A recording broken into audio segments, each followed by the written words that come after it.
Hi, this is Jonathan Nituch with Procept Associates. In this video we're going to talk about Stakeholder Engagement Assessment. This is PMBOK section 13.2, part of the new Stakeholder Management knowledge area in the PMBOK. So Stakeholder Engagement Assessment, this is that new knowledge area, and we're trying to develop and grow this, and we're really talking about being beyond just measuring interest, right? That's kind of been our traditional measure. What's our stakeholder influence and what's their interest in the project? Kind of giving a simple ranking there. We're really looking for a little bit more than that to develop our understanding a little bit further and assessing a little bit further what the level of engagement that our stakeholder is going to have with our project, or what their current engagement might be.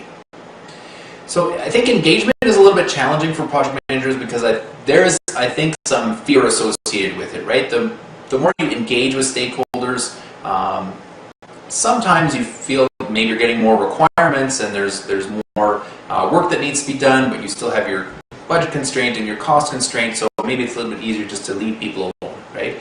But what we see in the research is, the less we involve our stakeholders, the more likely it is that our project is going to fail.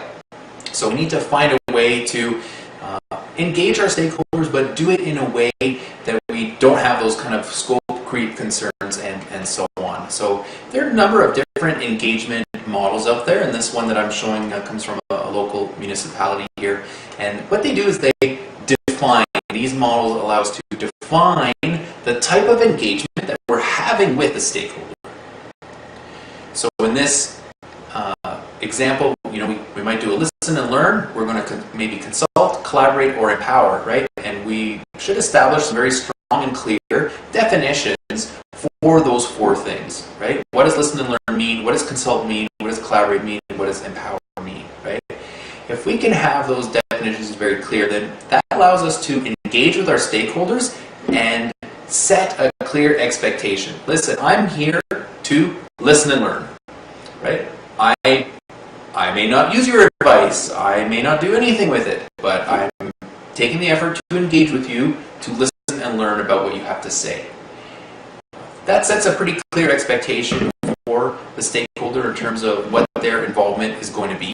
On the far opposite of that spectrum, we see empower. In that case, we are giving that stakeholder some power, some capability, some authority to make some decisions. So we're well beyond listening, learning, consulting, or collaborating to actually kind of handing this over to those stakeholders. So again, that's pretty clear.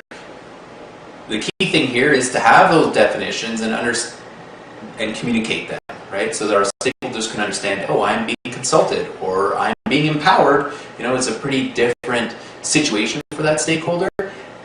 So again, having a clear definition allows them to have that clear expectation of what that engagement actually means.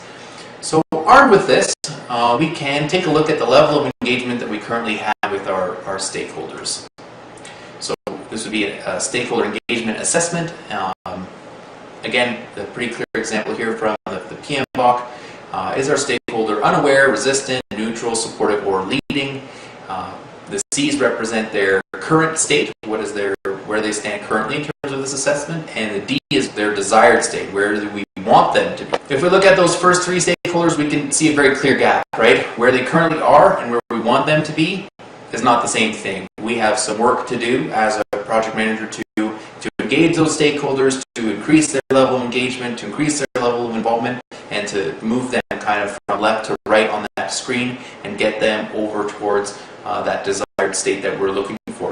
We don't need every stakeholder to be leading, but we want to get the stakeholders to the level that we have assigned, that we hope that they would be at.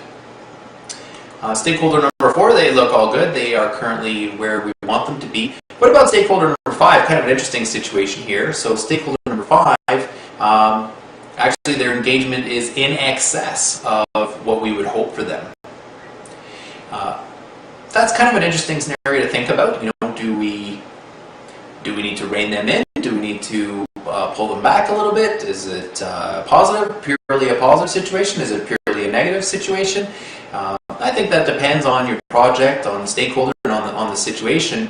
But it is something I think to think about. It's worth a few minutes of thought, at least, to say, hey, should I be doing something about this? or is this just a good news bonus situation for me?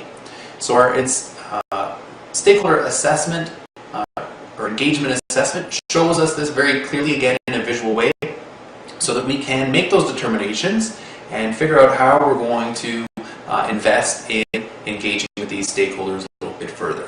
Thanks very much for your time. My name is Jonathan Nituch from Procept Associates.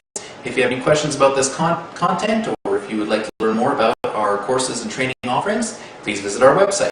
Thank you.